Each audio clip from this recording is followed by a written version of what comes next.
Assalamualaikum. Halo sobat semuanya. Selamat datang di channel Ruang Bahasa Korea. Channel ini merupakan media belajar bahasa Korea dengan selingan hiburan agar belajar terasa lebih menyenangkan.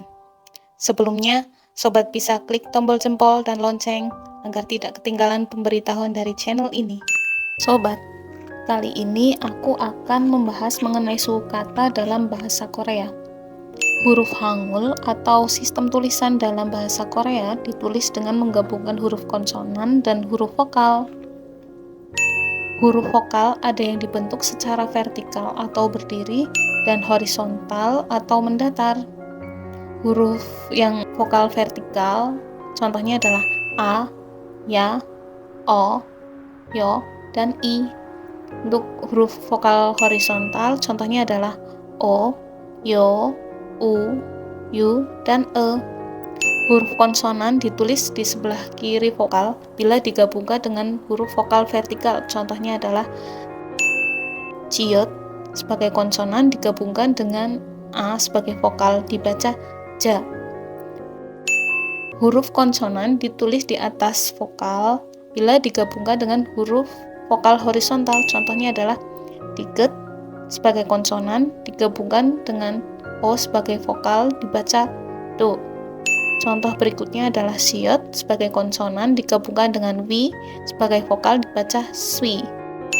Huruf konsonan dapat ditempatkan pada dua posisi, yaitu posisi bunyi awal dan posisi bunyi akhir, sedangkan huruf vokal hanya bisa ditempatkan pada posisi bunyi tengah. Ada beberapa cara menggabungkan huruf vokal dan huruf konsonan. Contohnya seperti berikut. Yang pertama adalah bunyi awal berupa konsonan digabungkan dengan bunyi tengah berupa vokal secara berdampingan. Contohnya sebagai berikut. Yang di sebelah kiri dibaca I, yaitu ing sebagai konsonan dan I sebagai vokal. Kemudian yang dibaca A, ing sebagai konsonan dan A sebagai vokal. Yang terakhir dibaca na, yaitu nin sebagai konsonan dan A sebagai vokal. Kemudian cara yang kedua, bunyi awal berupa konsonan digabungkan dengan bunyi tengah berupa vokal secara bersusun ke bawah ya. Nah, contohnya yang dibaca O, ing-nya sebagai konsonan dan O sebagai vokal. Contoh yang kedua, pyo, piep sebagai konsonan dan yo sebagai vokal. Contoh berikutnya, ke, kiok sebagai konsonan dan e sebagai vokal.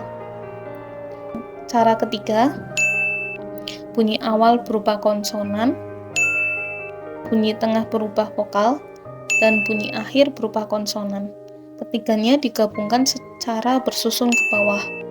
Nah, contohnya yang dibaca ul, yang sebagai konsonan, u sebagai vokal, dan lil sebagai konsonan. Kemudian contoh kedua, om, yang sebagai konsonan, o sebagai vokal, dan miem sebagai konsonan. Contoh yang terakhir, sol, siot sebagai konsonan, o sebagai vokal, dan lil sebagai konsonan. Kemudian cara keempat ada bunyi vokal sebagai konsonan dan bunyi tengah berupa vokal. Keduanya berdampingan.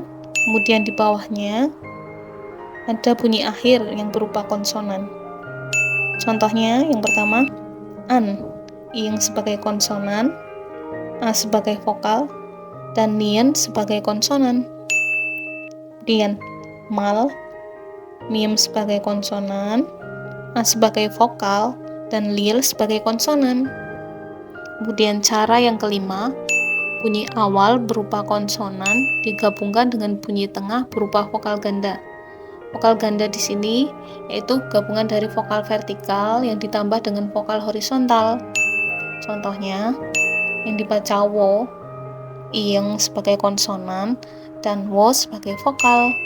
Kemudian swi, siot sebagai konsonan dan wi sebagai vokal. Contoh yang terakhir ada ko, kiok sebagai konsonan dan wo sebagai vokal. Yang terakhir adalah cara keenam, yaitu bunyi awal berupa konsonan digabungkan dengan bunyi tengah berupa vokal ganda. Vokal ganda di sini maksudnya adalah vokal vertikal dan vokal horizontal yang digabungkan. Seperti cara yang sebelumnya, yaitu cara kelima, tetapi di bawahnya lagi ditambah bunyi akhir berupa konsonan. Contohnya, wak, yang sebagai konsonan, wa sebagai vokal, dan giok sebagai konsonan. Kemudian won yang sebagai konsonan, wo sebagai vokal, dan lien sebagai konsonan. Di sesi terakhir, aku punya kuis mengenai materi suku kata dalam bahasa Korea. Ada 3 pertanyaan sederhana. Suku kata yang pertama ada jal, kemudian ada he, dan yang ketiga ada wa. Silahkan dipilih jawaban yang benar antara pilihan A atau B. Bisa sobat tuliskan jawabannya di kolom komentar. Demikian pembahasan tentang materi hari ini. Semoga ilmunya bermanfaat. Kalau aku ada salah, mohon dikoreksi ya. Jangan lupa like, share, komen, dan subscribe. Terima kasih. Bye-bye.